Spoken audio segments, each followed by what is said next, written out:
Assalamualaikum warahmatullahi wabarakatuh. Kami dari kelompok 13 ingin mempresentasikan hasil kerja diskusi kami yang berjudul Kebijakan Akuntansi, Perubahan Estimasi Akuntansi dan Kesalahan. Sebelumnya perkenalkan, saya Mega Verliani, NPM 1901020047, Dewi Puspitawara, NPM 1901020043, Desi Ambarsari, NPM 1901020049, dan Afrisdi Indah Lestia Cinta Kasih, NPM 1901020050. Kebijakan akuntansi dalam penyusunan laporan keuangan. Laporan keuangan disusun berdasarkan standar akuntansi keuangan. Standar akuntansi merupakan kumpulan dari kebijakan akuntansi untuk penyusunan dan penyajian laporan keuangan.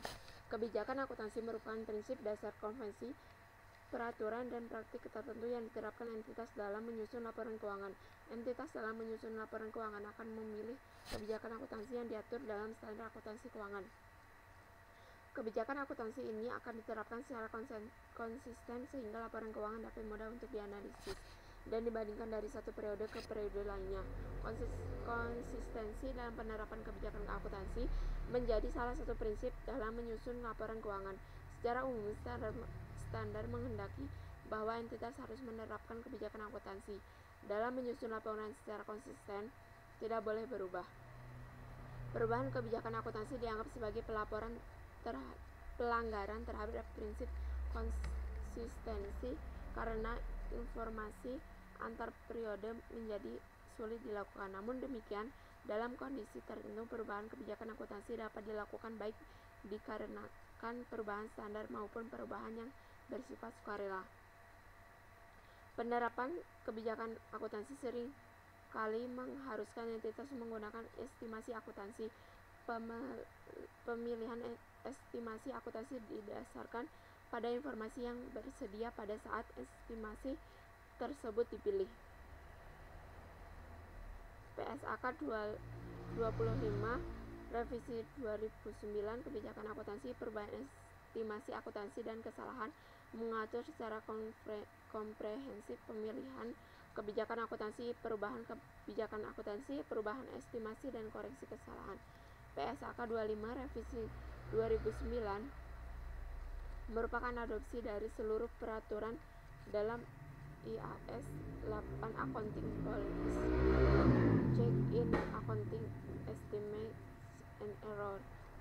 Perbedaan dengan IAS 8 hanya terkait dengan tanggal efektif dan peraturan regulator pasar modal dalam tambahan definisi standar akuntansi keuangan.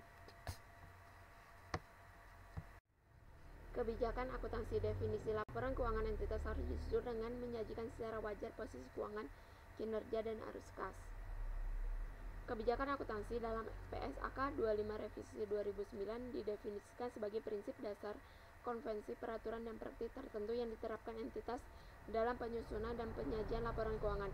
Kebijakan akuntansi akan menentukan saat pengakuan, cara pengukuran, penyajian, dan pengungkapan atas elemen seperti aset, liabilitas, ekuitas, pendapatan, dan beban dalam laporan keuangan.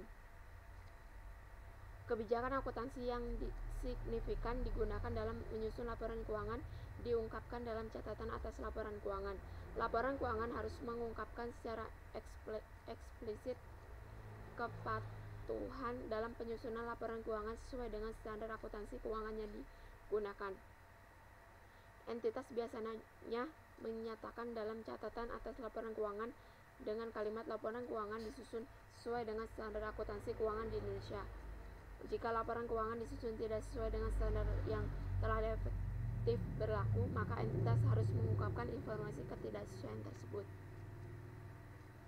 Jika tidak ada SAK yang secara spesifik berlaku untuk suatu transaksi, maka manajemen menggunakan pertimbangan dalam mengembangkan dan menerapkan suatu kebijakan akuntansi sehingga menghasilkan informasi yang relevan dan andal. Informasi yang relevan mengharuskan manajemen mempertimbangkan kebutuhan pengambilan keputusan ekonomi pengguna. Informasi yang andal harus mempertimbangkan aspek kejujuran penyajian, mencerminkan substansi ekonomi netral menggunakan pertimbangan sehat dan lengkap untuk semua hal yang material. Dalam membuat pertimbangan manajemen mengacu dan mempertimbangkan keterapan dari sumber-sumber berikut sesuai dengan urutan menurut PSAK 25 Revisi 2009. Yang pertama, persyaratan dan panduan dalam PSAK yang berhubungan dengan masalah serupa dan terkait. Dan yang kedua, definisi, kriteria pengakuan, konsep pengukuran untuk aset, liabilitas, penghasilan, dan beban dalam kerangka dasar penyusunan dan penyajian laporan keuangan. Jika berdasarkan acuan di atas, manajemen belum dapat menentukan kebijakan akuntansi yang tepat, maka manajemen juga mempertimbangkan standar akuntansi terkini yang dikeluarkan Badan Penyusun Standar lain yang mengacu pada KDPPLK yang sama, literatur akuntansi lain, dan praktik akuntansi industri yang berlaku sepanjang tidak bertentangan pada acuan utama. Konsistensi penerapan kebijakan akuntansi. Entitas memilih dan menerapkan kebijakan akuntansi secara konsisten untuk transaksi, peristiwa, dan kondisi lainnya yang serupa kecuali PSAK secara spesifik mengatur atau mengizinkan pengelompokan pos-pos dengan kebijakan akuntansi berbeda adalah hal tepat. Jika PSAK mengizinkan pengelompokan tersebut, maka kebijakan akuntansi yang telah dipilih dan diterapkan secara konsisten. Konsistensi penerapan kebijakan akuntansi akan memudahkan pembaca laporan keuangan dalam membandingkan laporan keuangan dari satu periode ke periode lain berikutnya. Ketidakkonsistenan penerapan kebijakan akuntansi akan menyebabkan salah satu karakteristik kualitatif laporan keuangan, yaitu dapat dibandingkan tidak dapat dipenuhi. Kebijakan akuntansi. Untuk memenuhi kebutuhan daya banding laporan keuangan, kebijakan akuntansi diterapkan secara konsisten. Perubahan kebijakan akuntansi dapat dilakukan entitas dengan memenuhi kebutuhan dalam standar PSAK 25 atau revisi 2019, menjelaskan tentang mengubah suatu kebijakan akuntansi jika perubahan tersebut: 1. Dipersyaratkan oleh suatu PSAK, 2. Menghasilkan laporan keuangan yang memberikan informasi yang andal dan lebih relevan tentang dampak transaksi, peristiwa atau kondisi lainnya terhadap posisi keuangan, kinerja keuangan, atau arus kas entitas. Pengembangan harga properti yang relevan cepat menyebabkan penggunaan metode biaya kurang relevan bagi pembaca dan penggunaan metode nilai wajar dianggap lebih relevan bagi pengambil keputusan.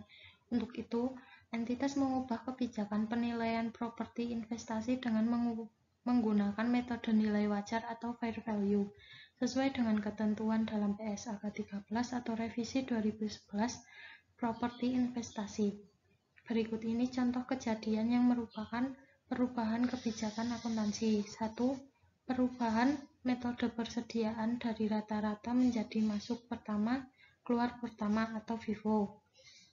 2. Perubahan pengakuan pendapatan konstruksi dan metode biaya terpulih atau cost recovery menjadi metode persentase penyelesaian atau percentage of completion.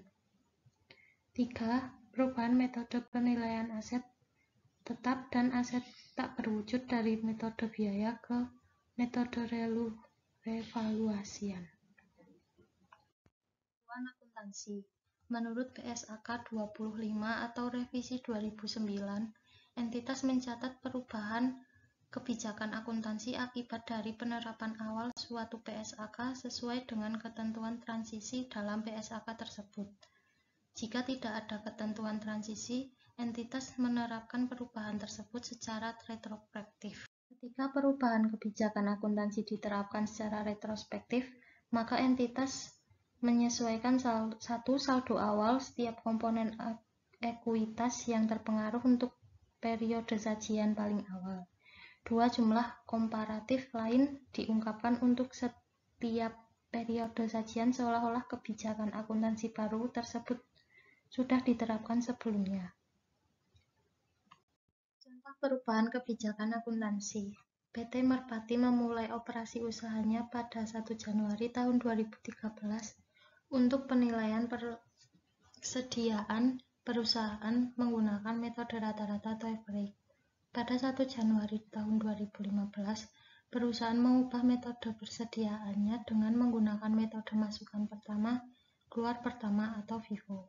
Untuk melengkapi informasi penyajian secara komparatif tahun 2014 dan tahun 2015, beberapa data berikut diperoleh.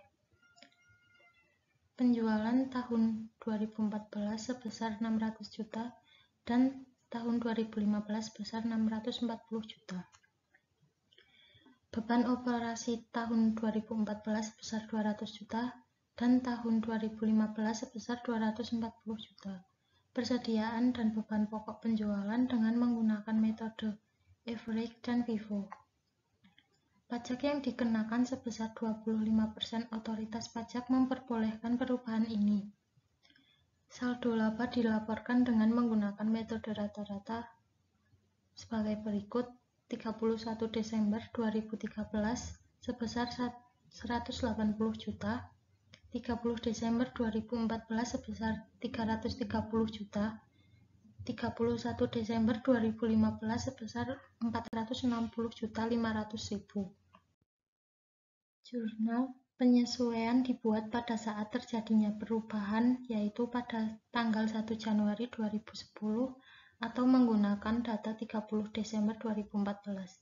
Pada tanggal tersebut, nilai persediaan dengan menggunakan metode FIFO sebesar 48 juta dan metode rata-rata sebesar 40 juta, sehingga harus dikoreksi dengan dinaikkan sebesar 8 juta, dan perubahan tersebut akan meningkatkan saldo laba sebesar 6 juta, karena diperhitungkan pada pajak sebesar 25%.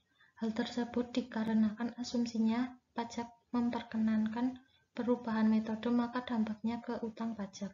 Sedangkan jika pajak tidak memperkenankan metode yang baru, maka perubahan pajak akan berdampak pada pajak tangguhan.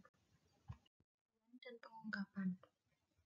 PSAK 25 atau revisi 2009 menjelaskan saat terjadinya perubahan kebijakan akuntansi, laporan keuangan periode komparatif harus disajikan kembali dengan menggunakan kebijakan akuntansi yang baru. Khusus untuk laporan posisi keuangan, entitas harus menyajikan laporan posisi keuangan awal periode komparatif, sehingga terdapat 3 laporan posisi keuangan. Dalam catatan atas laporan keuangan, entitas mengungkap hal berikut. 1. Sifat dari perubahan kebijakan akuntansi. 2. Alasan mengapa kebijakan akuntansi baru memberikan informasi yang andal dan lebih relevan. 3. Jumlah penyesuaian untuk periode berjalan dan setiap periode lalu sajian. Sepanjang praktis untuk pos yang terpengaruh dan penyesuaian laba per lembar saham. 4. Jumlah penyesuaian yang terkait dengan periode sebelumnya disajikan sepanjang praktis. 5. Keadaan yang membuat penerapan retrospektif tidak praktis untuk suatu periode tertentu. Untuk PSAK baru yang sudah ada namun belum berlaku, entitas juga harus mengungkapkan fakta tersebut dan informasi relevan yang dapat diestimasi atau diketahui untuk menilai dampak atas penerapan PSAK baru tersebut. Entitas mempertimbangkan mengungkapkan 1. Judul PSAK baru, 2. Sifat perubahan standar yang belum berlaku efektif atau perubahan kebijakan akuntansi, 3. Tanggal disyaratkannya penerapan PSAK, 4. Tanggal ketika entitas berencana untuk menerapkan PSAK awal, 5. Suatu pernyataan atau pembahasan mengenai dampak penerapan awal PSAK atas laporan keuangan, atau jika dampak tidak dapat diketahui atau diestimasi secara wajar, pertanyaan atas hal itu. Yang selanjutnya, perubahan estimasi. Definisi. Unsur dalam laporan keuangan tidak semuanya diukur secara langsung, namun pengukurannya dengan diestimasi. Penggunaan estimasi yang rasional adalah bagian dasar dalam penyiapan laporan keuangan. Untuk melakukan estimasi, entitas menggunakan informasi yang tersedia dan andal. Beberapa contoh estimasi yang digunakan dalam penyusunan laporan keuangan yaitu yang pertama, piutang tak tertagih, 2. Persediaan yang rusak, 3. Masa manfaat yang ditangguhkan, dan yang keempat, liabilitas garansi. Yang selanjutnya, perlakuan akuntansi. Dampak perubahan estimasi akuntansi diakui secara prospektif dalam laporan laba rugi pada 1. Periode perubahan. Jika dampak perubahan hanya pada periode itu, atau 2. Periode perubahan dan periode mendatang jika perubahan berdampak pada keduanya. Perubahan estimasi yang mengakibatkan perubahan aset, liabilitas atau terkait pos dalam ekuitas diakui dengan menyesuaikan jumlah item tersebut pada periode perubahan.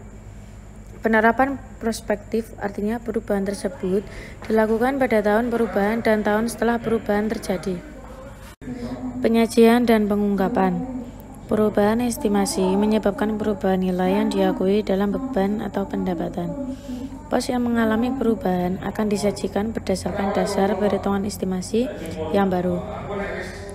Entitas mengungkapkan sifat dan jumlah perubahan estimasi akuntansi yang berdampak pada periode berjalan atau diperkirakan akan berdampak pada periode mendatang. Perubahan estimasi menyebabkan perubahan nilai sehingga akan mempengaruhi daya banding laporan keuangan. Untuk itu, pengungkapan dalam catatan atas laporan keuangan diperlukan sehingga pemakai dapat mempertimbangkan perubahan tersebut dan dapat melakukan analisis laporan keuangan. Dalam laporan keuangan, dampak perubahan estimasi ini biasanya tidak material terhadap keseluruhan laporan keuangan, sehingga sulit mencari contoh ilustrasi pengungkapan detail perubahan estimasi tersebut. Selanjutnya saya akan melanjutkan presentasi, yaitu kesalahan. Jika ditemukan kesalahan, maka kesalahan tersebut harus dikoreksi. Jika laporan keuangan periode tersebut belum diselesaikan, maka koreksi dengan mudah dapat dilakukan pada pos yang ditemukan kesalahannya. Menurut PSAK 25 Revisi 2009, kesalahan periode lalu adalah kelalaian mencantumkan dan kesalahan mencatat dalam laporan keuangan entitas untuk satu lebih periode lalu yang timbul dari kegagalan atau kesalahan untuk menggunakan informasi yang andal. Yang pertama, tersedia ketika penyelesaian laporan keuangan untuk periode tersebut, dan yang kedua yaitu secara rasional diharapkan dapat diperoleh untuk dipergunakan dalam penyusutan dan penyajian laporan keuangan. Perlakuan akuntansi. Entitas mengoreksi kesalahan materi periode lalu secara retrospektif pada laporan keuangan lengkap yang diterbitkan secara ditemukannya dengan pertama, menyajikan kembali jumlah komparatif periode lalu ketika di mana kesalahan tersebut terjadi, dan yang kedua yaitu jika kesalahan tersebut sebelum periode lalu sajian paling awal, maka entitas menyajikan kembali saldo awal aset liabilitas untuk periode lalu sajian paling awal. Penyajian dan pengungkapkan. Koreksi kesalahan akan langsung disesuaikan pada pos koreksi, sehingga tidak ada penyajian khusus untuk pos tersebut. Dampak dari koreksi terkait dengan saldo laba periode sebelumnya akan dikoreksi dan disajikan dalam laporan perubahan ekuitas.